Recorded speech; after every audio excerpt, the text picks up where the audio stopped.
So I am going to get us started and say welcome to those of you who have made it. This is Ask a Solar Expert with Green Energy Consumers Alliance and EnergySage. We are so happy to have Matt Schuler from EnergySage here with us today, and I will be introducing him more later. First, I want to give you a quick overview of what we're doing together in this room.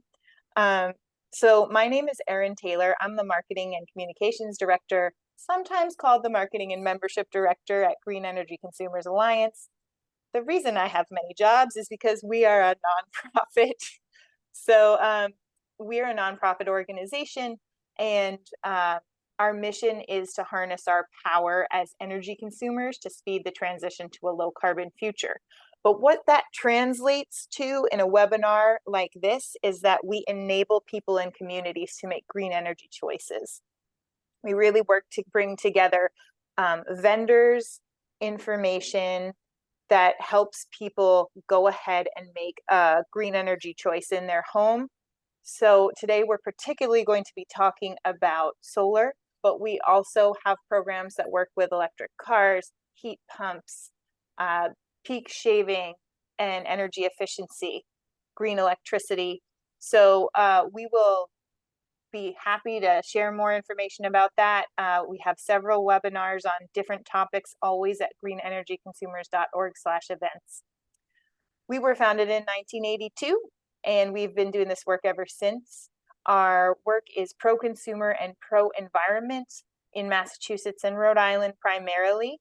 That means that we do work to usher in a clean energy future that is also good for everyday energy consumers. So we don't just look at technology, we look at cost, we look at practicality, we look at accessibility, and we create programs to get information to people when a technology becomes both practical and climate friendly. So that's really important to us. But what we found over the years is that pro-consumer and pro-environment are really the same thing, because they typically they keep people healthy, and both are about human health, and both are about saving money in a lot of cases. So we have programs, as I mentioned, for many green technologies, and we also do policy advocacy in Massachusetts and Rhode Island for energy efficiency, renewable energy, climate justice. All right, Kate, you can go to the next slide.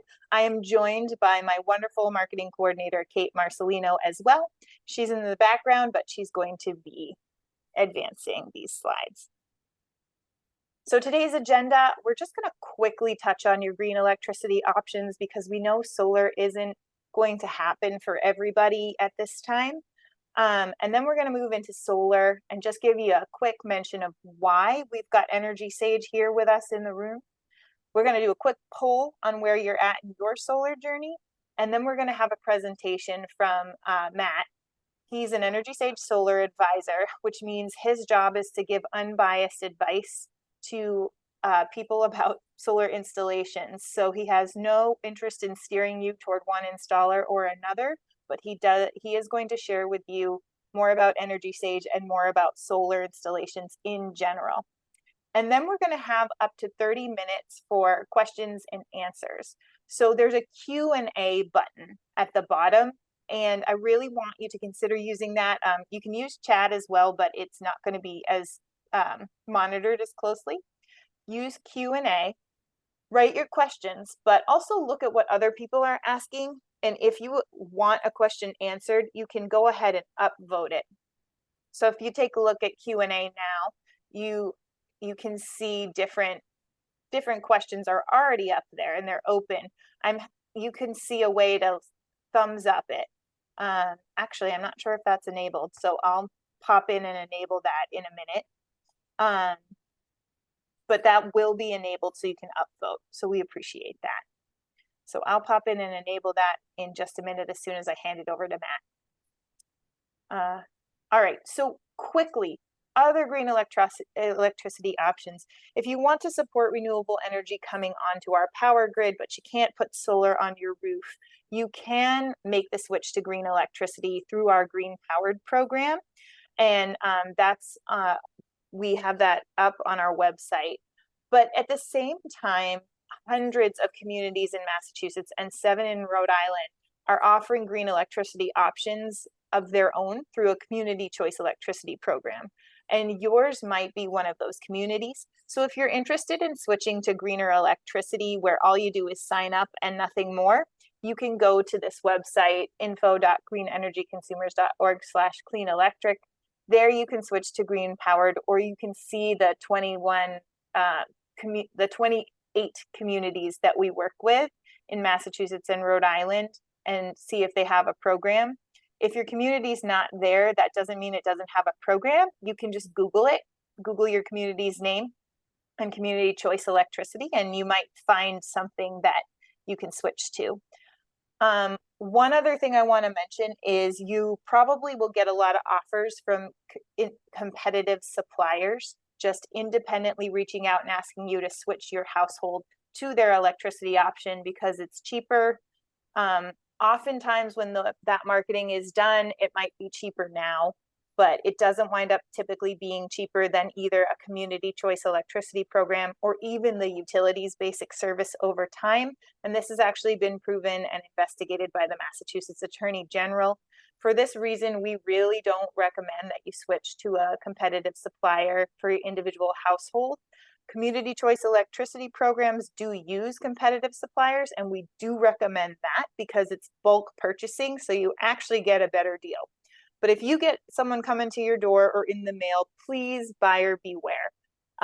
Oftentimes they'll also try to sell you on green electricity, but often that electricity is from sources outside New England that do not need financial support. Our Green Powered program is supporting local clean energy that actually needs financial support. So we know that when people go green, they want to actually help renewable energy get built. And with these competitive suppliers, that's not always the case. So community choice electricity is great. Our Green Powered program is great, but please buyer beware on green competitive electricity suppliers. Lastly, we want you to know that both Massachusetts and Rhode Island have laws to usher in a greener grid for everyone over time. And that's policy advocacy work that we are constantly working on to make stronger. And we have been one of the major players in making it stronger over the years. So Kate, if you want to advance to the next slide, one way you can help support a greener grid for all is to donate to our mission. We put it toward our programs and our policy advocacy, and you can do that at greenenergyconsumers.org/donate. All right, let's go. So solar shopping, I want to introduce EnergySage. EnergySage is an online platform. It's a wonderful company that serves a national audience, but is based here in Boston, and that's really exciting. It's a Massachusetts-based company. They offer an online platform that allows you to register, log in, and receive quotes anonymously from installers that have been pre-vetted. So an installer can send a quote into the EnergySage system for your home, for your solar installation, but they can't call you, they can't email you unless you decide they can. So we really like that. We also like that the competitive pricing, the result of installers giving you these quotes in a behind the scenes competitive bid process is lower prices. And they EnergySage compares the quotes side by side, apples to apples, so you don't takes the guesswork out of which installer will do which thing for you at which price. And they have independent, knowledgeable advisors like Matt, who you can turn to if you need help interpreting it or with any questions about solar. So today is really about introducing that platform and that solar advisor option by answering your big questions and some of the questions that we know are big questions. So next thing, Kate, if you want to advance us, I'm going to start a quick poll just to ask you, where are you in your solar journey? So it is an untitled poll, sorry about that. But what we're asking is, where are you in your solar journey? So we're going to ask you to respond to this in the next 30 seconds or so. And then we'll see where everybody's at here. So I see the numbers are changing. So I'm going to wait a little longer. Again, you should see a poll on your screen if you haven't taken it yet. Please do so. I see 91% have taken it. So I'm going to give 5 more seconds and then close it out.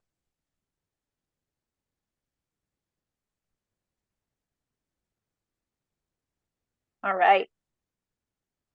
So what I'm seeing is a lot of you are in the research phase. Some of you are actually already registered for EnergySage and might even be to the process of choosing an installer. And some of you already have solar. So maybe you're here because you're thinking about expanding your installation or doing another installation. Or maybe you just installed it and you're trying to figure out how to take advantage of the tax credits and things like that. So it's great to see you're here. I'm going to stop sharing this and move on to the next slide. So I just want to hit real quickly before we turn it over to Matt.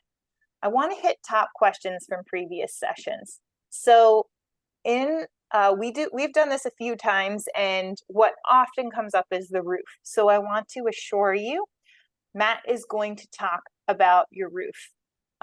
There are a few things to consider, and we'll go over that. If you have your own very specific question, you're welcome to put it in the chat. We'll try to get to it, but at the same time, your very specific questions about your specific home might also be suited to setting up a call with an EnergySage solar advisor, which again, you just have to register and then it's totally free. So we'll give you all that information so you can register. And we'll try to answer some of these questions, especially if they'll help others. State programs. So there are programs in both Massachusetts and Rhode Island. Other states have programs as well in New England and across the country. So we're not going to go in depth on them, but what we want to say here is we are going to talk about the Inflation Reduction Act today, which is federal and affects everybody in the United States. But on top of that, your state might have further incentives. So that's always worth looking into, and a good solar installer like the ones in the EnergySage system will walk you through everything you can get. So in Massachusetts, for example, there's the SMART program, which does 2 things for you. It buys your net metering credits, which we will explain, and also buys your renewable energy certificates at the same time in one lump sum that comes to you as a credit on your electric bill.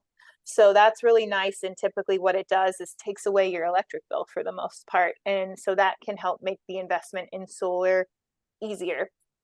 Most states have a form of net metering. Some don't, but a lot do. And Massachusetts and Rhode Island both have that. On top of that, there are other no interest loans, tax incentives in both Massachusetts and Rhode Island. So just encouraging you to keep that in mind. And then lastly, I'm going to turn this one over to Matt because we get this one every time. This question is always, if I live in a multifamily home and I want to install solar, can I share it? Can I share it with my tenants or with my co-owners? And the answer varies by state, but I'm going to have Matt answer that now, and then we'll jump right into his presentation. So thanks, Fantastic. Matt. Absolutely. Thanks, ET. And this is a great question. As a Massachusetts resident, and I'd say really a lot of places in New England, we're all aware of the classic triple-decker structure, a lot of multifamily homes, and more specifically multi-meter homes where the energy is split across a number of different meters on the property. So the way solar works fundamentally is the system is always going to be tied to one distinct main meter. that then redirects back into your electric grid. Meaning that if you have a property with multiple independent meters, let's say, again, a multi-apartment structure, you cannot have one system that directly powers all three units within the home. You have to have a system design that is directed towards one meter. What you can do in a lot of places, and this is particularly common in Massachusetts, but I believe in Rhode Island as well, it is still supported, is through a process called virtual net metering. And net metering we'll go into a bit further in the presentation, but it's essentially the program wherein your utility company buys your excess solar power. With virtual net metering, you can essentially accumulate a big chunk of net metering credits through one meter and disperse them across different meters that you own on the property, allowing you to essentially, even though you're not going solar for each individual meter at the home, share the financial benefits of solar among those independent meters, and then share the energy generated by your system with the rest of your community. So it's not going to be available in every circumstance, but if you have one, and again, the New England specifically, it's more common than most areas of the country, you're likely going to be eligible for a virtual net metering program through one of your major utilities if you have enough space to put in a system big enough to cover multiple units.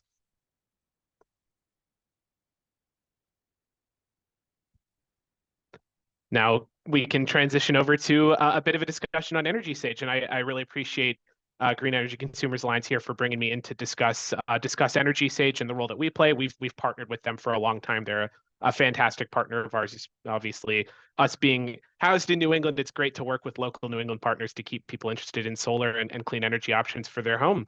As a quick background on EnergySage, we're a national solar and clean energy marketplace that partners with installers across the country to help homeowners, like ideally everyone here, get quotes for clean energy options at their home. We started with solar, but we have branched into other options as well, such as community solar, heat pumps. We're branching into stuff like EV charging as well. So ideally, our goal is to make full home electrification and clean energy resources as abundant, as affordable, and as accessible as possible. And a big way we do that is by working with nonprofits such as Green Energy Consumers Alliance to kind of spread the good word, so to speak, help bring in more people towards really learning about all the benefits that clean energy has to offer, and again, ideally making the educational part of that process as well very easy to access. So we can move forward here.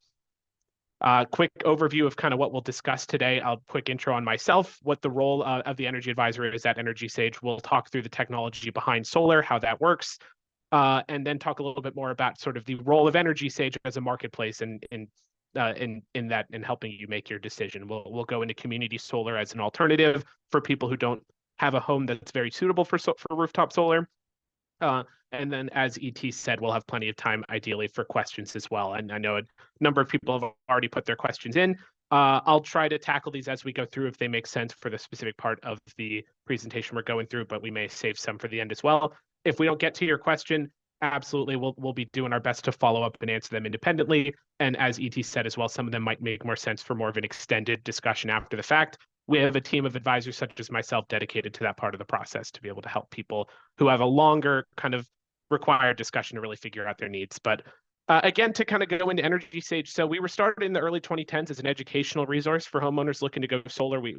Our goal has always been full home electrification, but we started with rooftop solar, really to create an opportunity for people to make better and smarter energy decisions through simplicity, transparency, and choice. And the way we do that, again, through our marketplace structure, is by creating an avenue for homeowners to get quotes from vetted contractors around them who are trustworthy, compare their information on an objective resource, so essentially get the quotes without needing to be sold to, and understand what you're getting, as most people will only shop for something like solar once, maybe twice in their lives. So it's understandable you might not know everything. Our goal is to make that information accessible and make you ideally understand you're getting a good deal through the process. So you're getting competitive bids from reputable teams and are able to get the information you need to make that decision as easy as possible. And so again, to introduce myself, my name is Matt Schuler. I'm a senior energy advisor on our energy advising team. My team is here as a resource for consumers shopping through our marketplace to ideally have an objective resource to be able to bounce questions off of, identify next steps, compare your options, and again, ideally sort of be your guide throughout the process for assistance you need to identify your next steps and land on the best solution there for you. So before we go into, again, a bit of a more detailed description of the EnergySage process, Let's talk about solar and sort of how solar ticks from a residential perspective. So there are essentially five core pieces and five core components that make up a residential solar system. You have the photovoltaic panels, the inverters. So essentially, energy is generated in direct current from the solar panels, but your home uses alternating current. An inverter is there to essentially make that energy usable for your home by making it transferring it from direct current to alternating current. You have the racking and mounting systems that actually attach everything to the home and roof, or potentially to the ground if you have the space for it. You have the performance monitoring systems that'll be installed to actually help you track your production, track the output to the grid versus to the home. And then finally, the optional solar battery. Batteries are a bit of a separate process, but I'd say they've been getting progressively more popular over time as the technology has improved, as the costs have come down, and as more and more areas along the grid are benefiting from people having on-site backup to be able to make better use of your own power on site. Though again, they are inherently optional. You don't need a battery to go solar. Next slide here, we'll go a little bit more into how the system actually connects to your home and to the grid. So energy is generated off the panels. It'll go through the inverter into your main electric panel and then either be rerouted into the home to cover your actual usage on site, or it'll be put out through the meter and back onto the grid. And now that section going back to the grid is really the key aspect of how solar works financially with you and your electric company. If you think about when your home uses power, most homes are going to use a pretty good amount of electricity during the off periods, during the night, during cloudy days, periods when your system will not actively be generating power on site. If you had a battery, you could store energy during the day and use it at night, but though, because most homes don't have a battery, you are still going to rely on the grid. Now, what that means is that the grid is also benefiting from you generating power. You're able to send your energy back to the utility company and disperse it around your community for them to use in other higher demand areas during the day through a process called net metering, and the next slide is going to display this a bit more in depth. Through a process called net metering, you're essentially able to sell your energy back to the grid. During the day, you'll generate a bunch of excess power, more power than your home requires to function.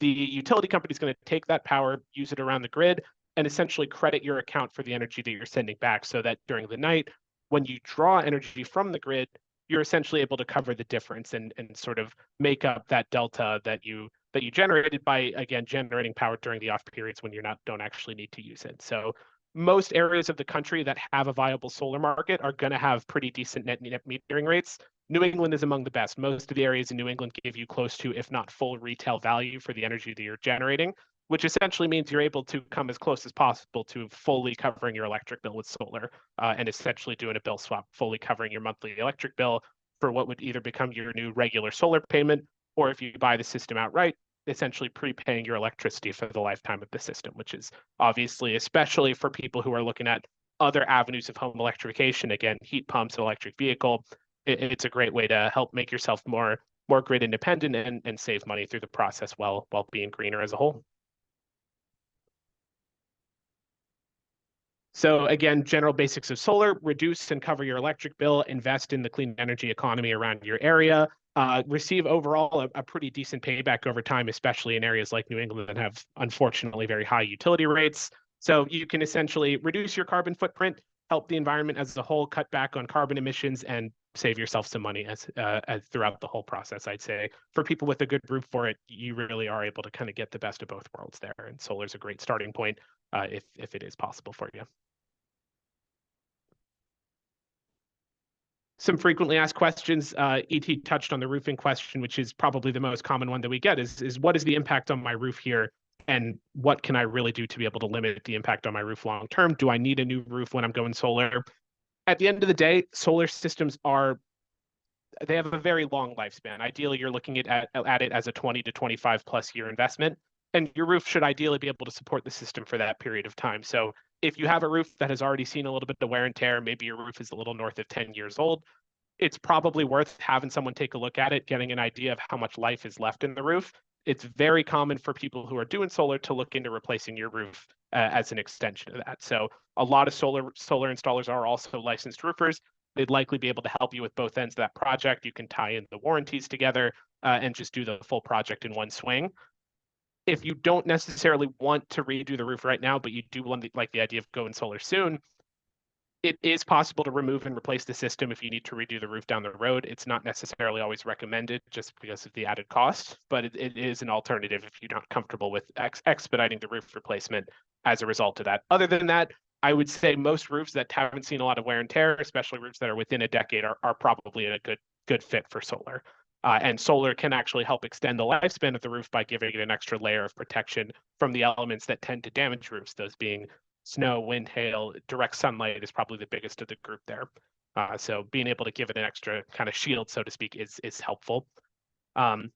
Sizing your system correctly, we assist with that as long as you have an idea of what your average electricity consumption looks like and will look like long term. The installers will be able to help ballpark a system that'll ideally suit your needs as best as possible and come as close as possible to really fully eliminating that bill. The federal investment tax credit, we'll talk about this with the Inflation Reduction Act slides that are coming up in a little bit here. But the tax credit is beyond covering your bill, really the major financial incentive for going solar that's available throughout the country. It's essentially a 30% credit on the total cost of the system. So as long as you pay federal income tax, you are able to claim a pretty big cost reduction on the total system price. Lifespan of the system, we, as kind of just discussed, equipment is largely going to be warranted for 25 years. That's kind of the industry standard now for panels and inverters. So it's built to last. It's not like a car where you have to change the oil every year if you still have a car that needs it. Lifespan, I'd say systems are built to last. There really is not a whole lot that you should need to be expecting to tinker with. Long-term maintenance requirements can come up, but they are few and far between, and your installer is there to assist with that. And lastly, and this is another pretty common one, should I wait for better technology? It's still a relatively new industry. I'd say there's a lot of improvements that have come over time, and long-term ideally will continue to come. I'd say from the solar perspective, at least, we have seen a bit of a plateau in stuff like equipment efficiency. It's possible they'll continue to improve, but the rates of improvement are marginal enough to the point where I'd say if you're able to put in a system today that's able to cover your needs, you'll save more money long-term by being able to offset the extra year or two's worth of electric bills compared to waiting for marginal efficiency improvements. Something like a battery is a bit of a separate discussion. Batteries, again, I'd say it's fair if you don't need the battery today to hold off on that, but for solar specifically, I'd say now is as good a time as ever with the incentives that are still available. Matt, there are a couple questions that I think we could address now regarding roof and size. So I'm just going to fire a couple things at you. Great. So there's a couple questions about roof material. Somebody has a rubber roof. Someone else just asked, is roof equal to asphalt shingles or the underlying wood supports? What just kind of do roof materials and what exactly are we looking at when we're assessing a roof? So typically for basic re-roofing jobs, it's going to be the overarching shingles. That would be, I'd say, be the simple replacement that a lot of people would need prior to doing the full re-roof. If it's more of a structural replacement, because the structural integrity of the roof itself is really starting to get damaged, that's, I'd say, going to be a bigger concern. The installer is going to need to confirm that before they install it. It can become a liability for them if they're working on a roof that I'd say needs more of a full replacement job. So that rest assured, if you're not totally sure about the health of your roof at this point, the installer will confirm that prior to proceeding with the install itself.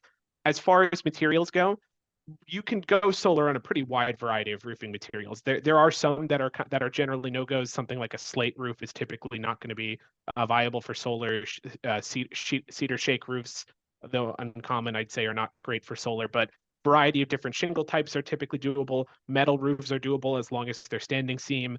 The rubber roof question, I did notice that early. Is doable. With flat roofs like that, you're typically going to be looking at a weight and ballast system, as that kind of minimizes the actual penetration that's needed. Since the roof is flat, you don't need to bolt the system in quite as much. But flat roofs are something where I'd say traditional shingle roofs, pretty much every installer will be able to do those. Flat roofs, most installers still will, but when you start getting to more niche roofing types, it can sometimes limit the amount of installers who will do the work. That is, again, something we'll be able to help you sort through. So as long as you're able to provide necessary roofing info when registering with EnergySage, we pass that info on to our installer base, and they will only quote if they know that they can actually support the project they're looking at. And we'll go again in a bit into the EnergySage process. We provide the installers with the aerial view of the roof and any information you're able to provide with the scope of the project to narrow those quotes in as much as possible. So with as much info as you can provide, they'll quote accordingly. Great. And then there is also a question about how close to the edge of the roof can you put, how close to the edge of the roof can you put the panels? It's a different front versus back. That can vary depending on your area. So different regions are going to have different zoning restrictions for solar. As an example, for Massachusetts residents, Massachusetts is stricter than most areas for kind of how much space you need from the edge of the roof. I believe for a lot of areas, it's 1.5 feet on every side, meaning that again, that'll be taken into account again when developing proposals, but the installers will need those dimensions to confirm how many panels they can actually get away with in permitting for the actual installment, as otherwise they require separations on the edge of the roof on all sides for fire codes. Got it. And lastly, there's several questions sort of about my roof maybe already has solar and I don't have any more room, but I want to add EV charging. And also like, what if I don't have any room left on my roof? And along with that, what about installing on other structures? So other structures can be tricky. There are a lot of cases where people will put in something like a pergola or a carport to go solar. I think one of the questions was about a pole mounted garage, which it really depends on the structure. I would say if it's actually a permitted and supported structure, for a lot of cases, it will be doable. But again, it's going to depend on kind of the underlying structure of the roof itself and whether there is actually sections and places to actually mount and support the panels. So that's something that with more information and even an on-site survey, most installers should be able to confirm. I mentioned earlier as well, something like a ground mount is also perfectly possible if you have the available ground space for it. So the main roof doesn't need to be the only supporting structure, but it's typically going to be the preferred one from a simplicity perspective if it is possible. For existing systems, you could look into potentially removing and replacing the existing system with more efficient equipment if you're out of space. Ideally, if that's not the end solution, you want to get as close to the full lifespan of the equipment as possible without needing to replace it. But something like adding EV charging, you can obviously do completely independent of solar. You don't necessarily need to expand the system. And that's, I would say, another point we get a lot is people asking, well, if I can't fully cover my bill, is this even worth it? I would say with solar, whatever percentage of your total bill you're able to cover, that is that's extra energy you're able to support the community with, reduce your carbon footprint and reduce your bill, even if it's not fully eliminating your bill. So there's no requirement you 100% cover your needs with solar. It is, at the end of the day, always going to be a supplementary resource because you will still have your main grid connect. Thanks, Matt. Let's keep going on your presentation. Perfect. Yeah, great question so far as well. So yeah, to quickly touch on the Inflation Reduction Act, and we won't spend too much time here, but this passed last year, the core impact on this for solar was increasing the residential tax credit back up to 30%, where it was previously, and extending it through 2034. So essentially, this locked in the federal incentive and support for residential solar for an extended period, certainly more time than anyone who's actively looking right now needs to be able to claim it. Again, it's 30% for the total cost of the system, which is now also extended to backup batteries installed with the system or on their own. So for people interested in that home backup, that is also covered under the federal tax credit. There's also a bunch of new credits for stuff like electric vehicles and heat pumps. And we can move through this slide here. Community solar. So touching on community solar as an alternative, this is another technology that EnergySage supports. Not everyone's going to be able to go solar at their home. Solar is obviously something that requires a pretty specific setup in order to be able to support. Most homes can at least to some degree cover solar, but you might not be able to cover your full bill, or you just might not have a roof that's ready to go solar and you don't really have the opportunity for that. We have an alternative if you live in a supported state, which most of New England is. Community solar allows you to essentially buy those net metering credits we discussed from a local solar farm in exchange for essentially a percentage reduction of your electric bill. Net metering, again, is essentially using credits produced by solar to offset your bill. Solar farms are, in a lot of areas, mandated by the state in order to be able to cover a larger portion of the utilities' carbon footprint. So there are these, as I'm sure everyone has seen when you drive along the highway, fields with hundreds and sometimes thousands of solar panels that are just generating energy and putting it directly back to the grid. Those farms will essentially be able to sell you credits at a percentage reduced rate compared to your electric bill. So you can essentially pay to support clean energy growth in your community and receive a bill reduction as part of it. The average reduction for that is about a 10% reduction in your total electricity costs throughout the year. You allow the electric or the community solar farm to essentially offset your bill. In a lot of the cases, they will then sort of cover your electricity costs for you, and you'll be paying them at a reduced rate. So we have a marketplace for community solar. We partner with solar farms again across the country in areas where community solar is viable to let you compare rates, actually see the location of the farm itself, and begin your sign up process directly through EnergySage. All it takes is some general sign up info, an estimate of your average electric bill, and then you can get connected with the solar farm to estimate your costs and actually log in your subscription savings through the bill itself. For people who are planning on moving soon, or for people who don't like the actual dedication that long-term solar might require, and again, if you're looking at a 25-plus-year system, it is a bit of a long-term investment. Community solar, you can cancel at any time as long as you give them a cancellation window, subscribe to clean energy in your area, and again, help fund local solar projects as a result. So again, I would say compared to solar, which requires an upfront investment, community solar is essentially just a bill swap, trading out your direct utility bill for a new community solar bill over time. So again, community solar providers, the farms have an agreement with the utility. They build the farms, they generate power, send it to the utility. You pay the solar provider, and then they in turn cover a large portion of your electric bill. We won't dip too much into the actual billing degrees. As a quick oversight, there are two different types of community solar billing.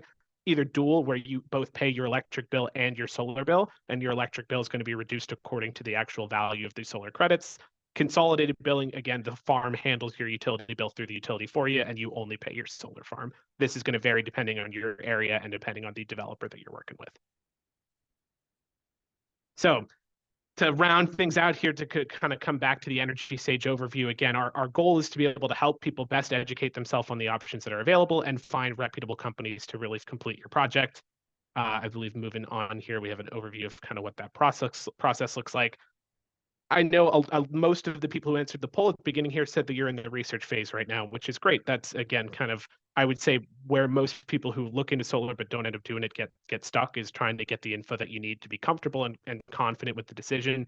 We have thousands of content resources on our site to be able to help you begin the educational process, whether it's equipment reviews, overviews of utility programs, incentive programs, and basic guides on how to get started. That's really kind of where we begin and where we help kind of bring people onto the resource.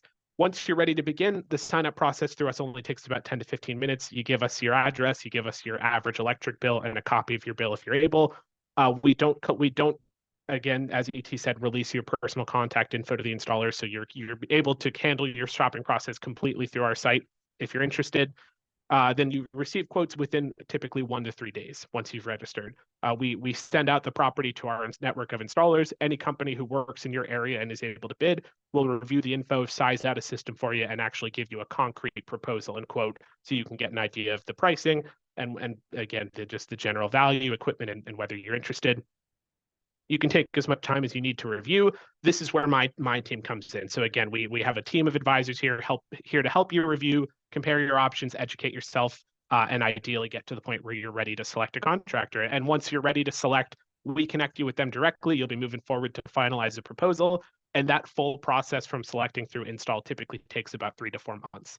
The install itself only takes about a day, so you shouldn't expect to need people on site for a week on end to actually get the install done. But to get there, they have to permit the process, actually source the equipment, and then get the final approval done through your utility. But again, we ideally are here to help map out that process for you and make it as simple and accessible as possible.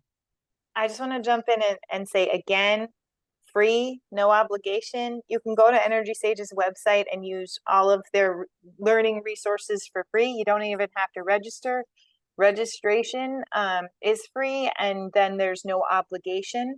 EnergySage themselves is not a solar installer, but they will connect you with solar installers who, again, won't have your contact information. They'll just have information about your home to give you quotes.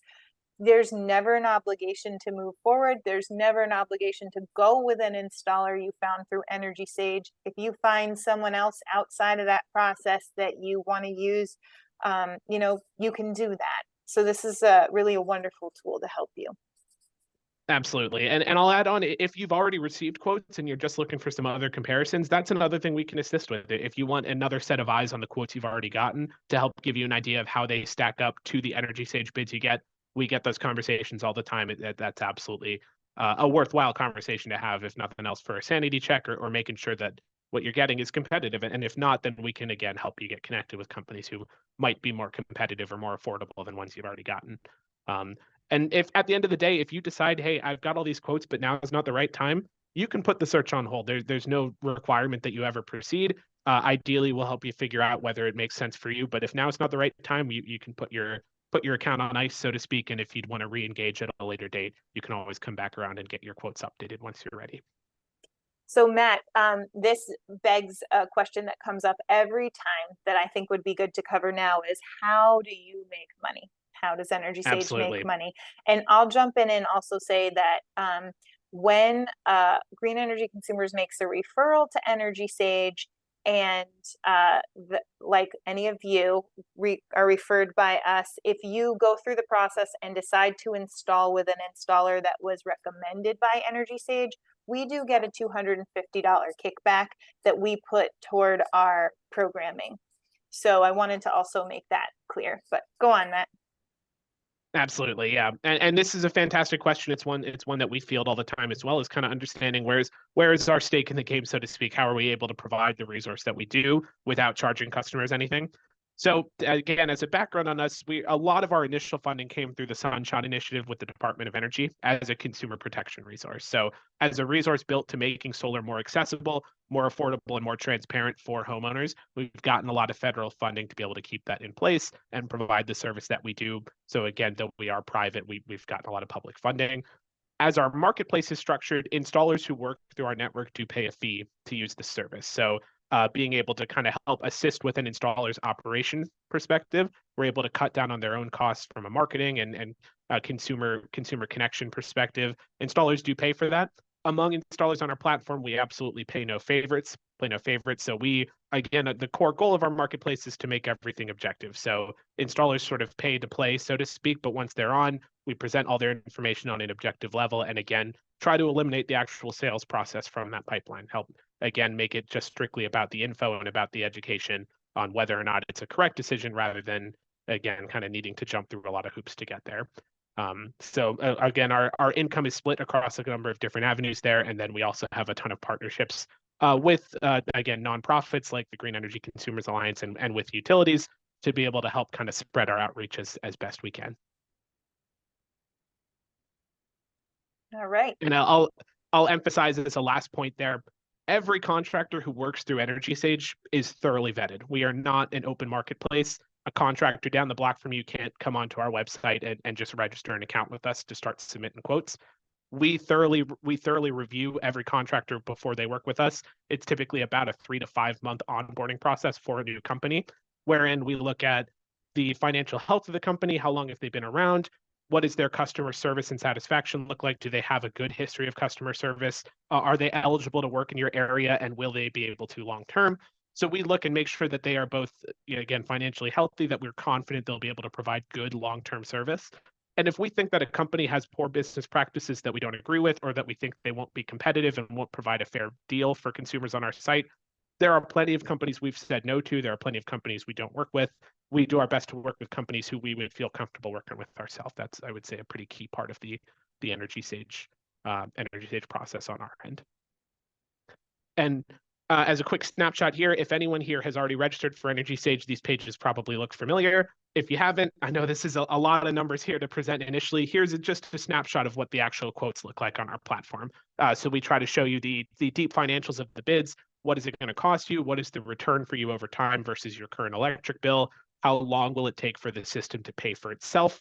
And then we also, if you're able to delve deeper into the quotes, we give you a full overview of the equipment.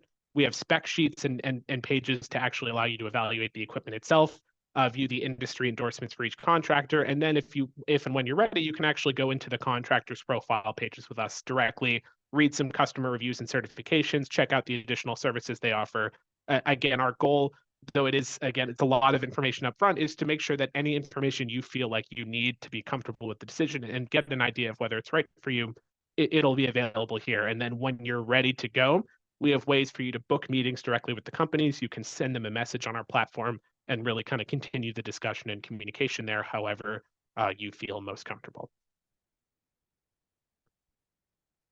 And last plug for my great team again here. We have a great team of energy advisors working internally on our end to be able to help provide service and support every step of the way there. So whether you need assistance registering, evaluating information, identifying what you're looking for, and helping really map out the ideal system and search for you, all the way through making a final decision and actually supporting you once you're moving forward with a contractor through us directly, we are here to provide that service, and we make it very easily accessible for whenever you're ready to actually get a meeting in place to start talking specifics.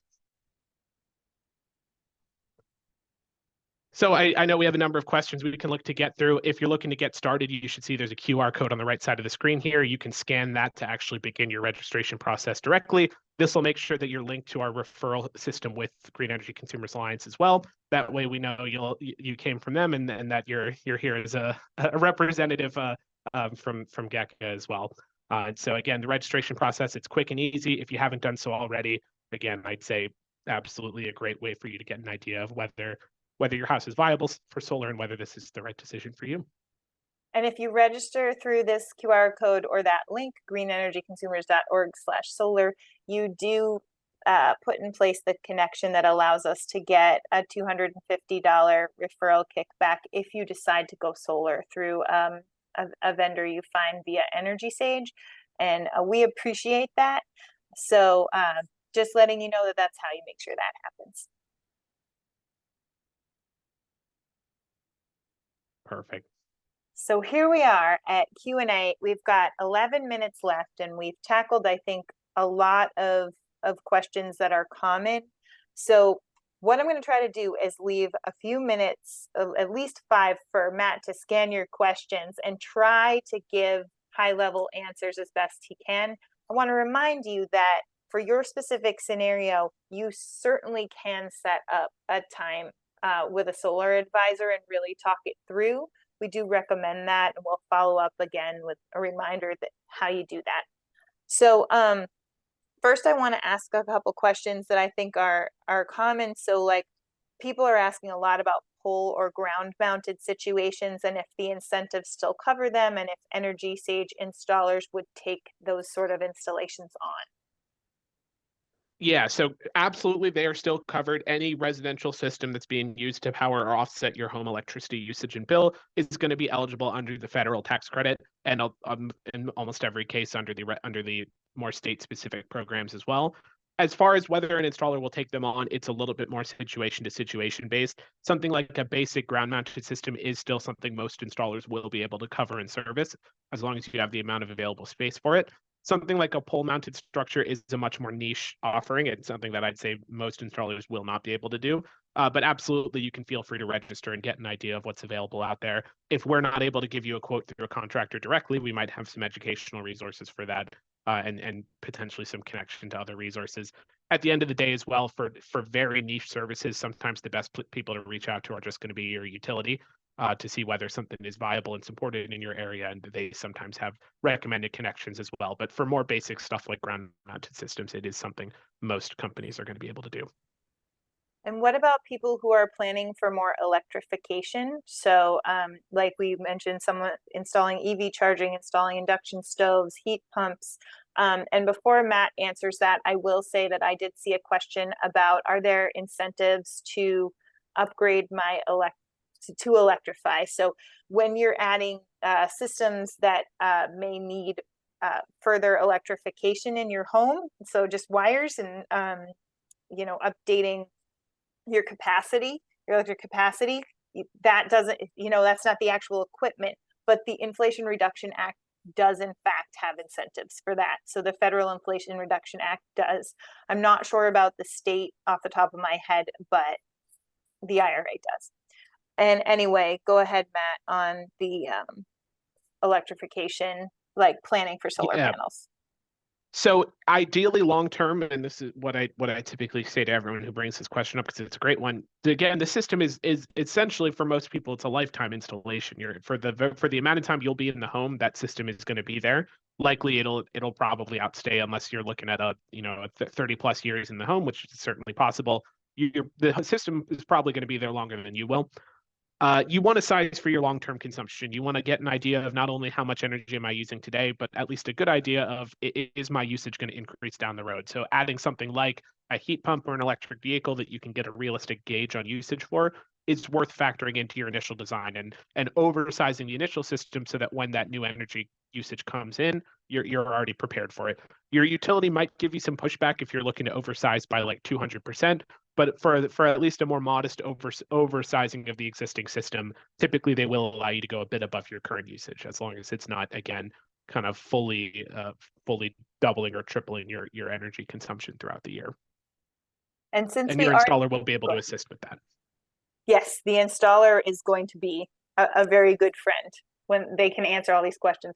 And remember, you can have an installer out to assess your home without having to go forward with it if you want to.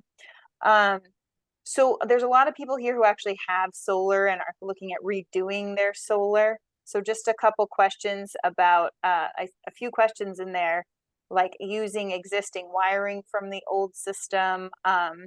Are panels getting lighter? Because someone says that the panels are, for replacing the panels, they would be too heavy. And just curious if technology is developing and they're lighter.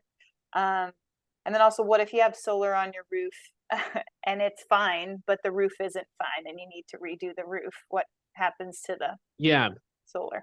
So for existing systems, absolutely that you could find contractors who will remove the existing system while you're going through the process of replacing a new one, or potentially remove and reinstall the system once the roof work is done. That's typically going to cost a couple hundred per panel in most cases. So it's something you can certainly look into, and a lot of installers who offer ongoing operations and maintenance for existing systems can do something like that. For expanding an existing system and using kind of existing infrastructure that's already in place, that should be more than serviceable. The installer is going to still need to bring in, again, obviously their own panels, their own inverters. But if there's already work done for them, I'm sure a lot of them won't say no to being able to make the process a little easier on their end. As far as what the impact is that's going to have on pricing, it probably won't be enormous. Most of the cost for solar is coming from the direct equipment they're bringing in, as well as just existing labor costs that go through the full install and permitting, and stuff like covering their warranty coverage long term.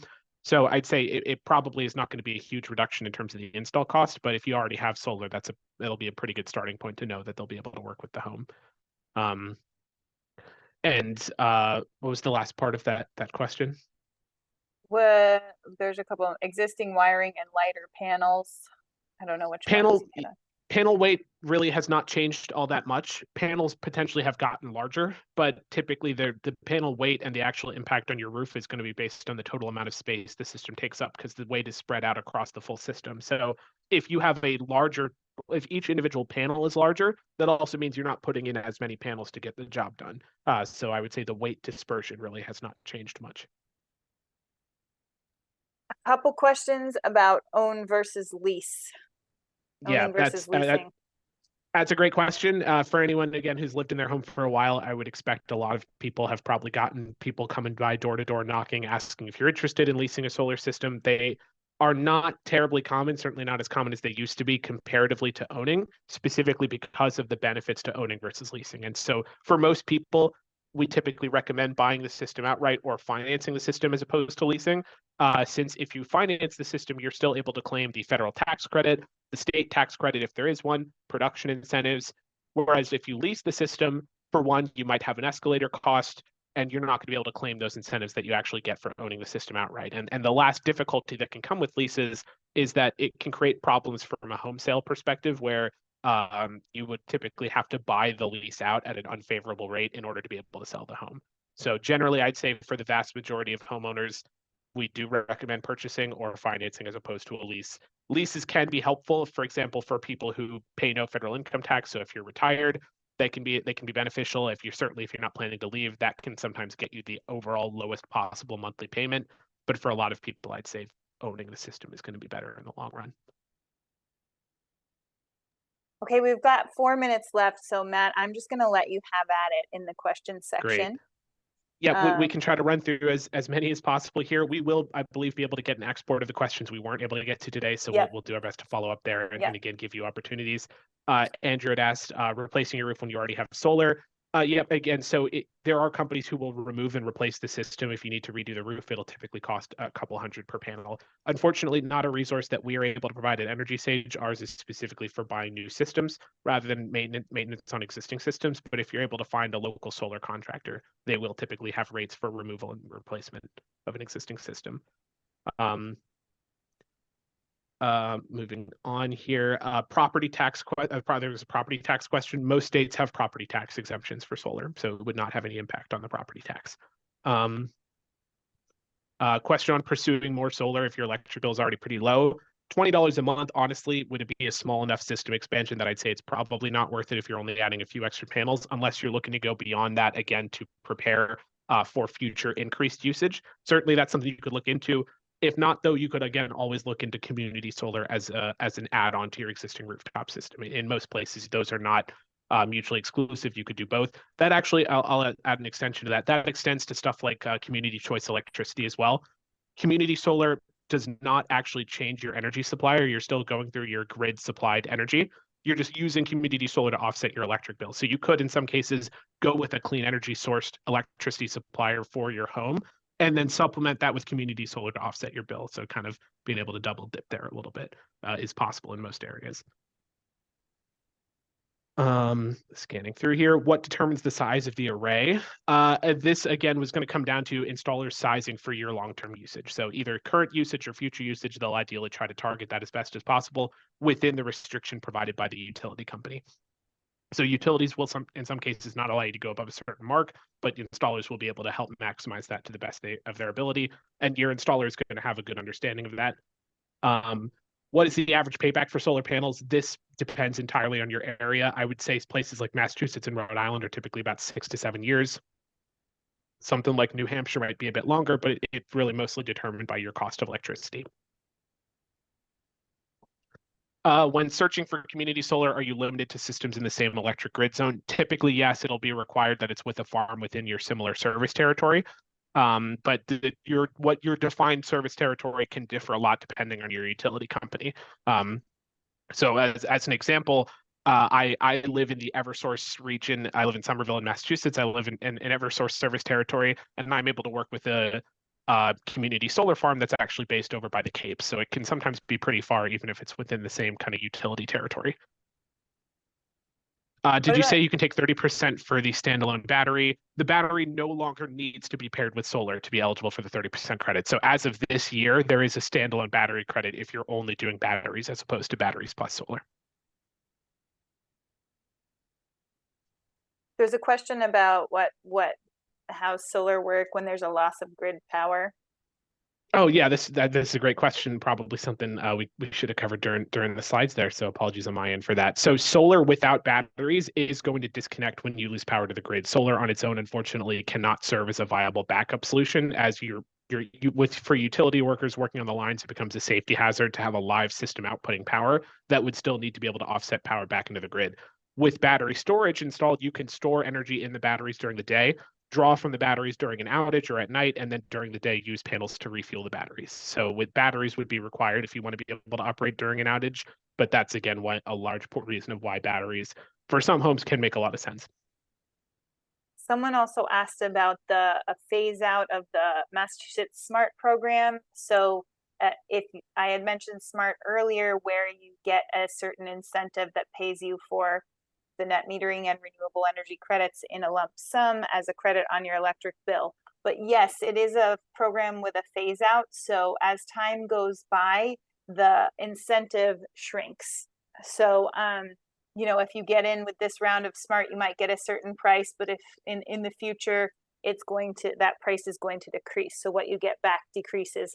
And the reason they set it up that way is because it's a state incentive program designed to help people install solar and make the market viable so that solar gets less expensive over time.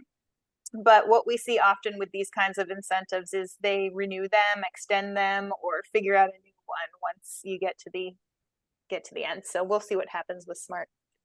It's 101. Matt, is there anything else that's jumping out to you that you really want to answer before we close out? Yeah. So I would say this was a pretty good overall coverage of at least some of the quicker questions we were able to get through. Again, for anyone with more detailed questions, absolutely recommend setting up an account with EnergySage first, and then we can absolutely set more time aside to be able to talk through your more detailed questions or individual situation more in depth. So otherwise, I hope this was a helpful starting point for anyone joining. Thanks everyone for taking time out of your day to join today. Yes, thank you so much. We really appreciate you all coming, and we apologize we didn't get to all the questions. So again, you'll hear from us, and you can follow up and get an appointment and talk through your solar project with Matt and his team. And again, we appreciate you coming. If you want to come to more events like this, please hit up greenenergyconsumers.org/events. If you love what we're doing here, please donate at greenenergyconsumers.org/donate. And thank you, Matt. Thank you, Kate. Thank you, everyone. Have a wonderful Hope everyone day. has a great day.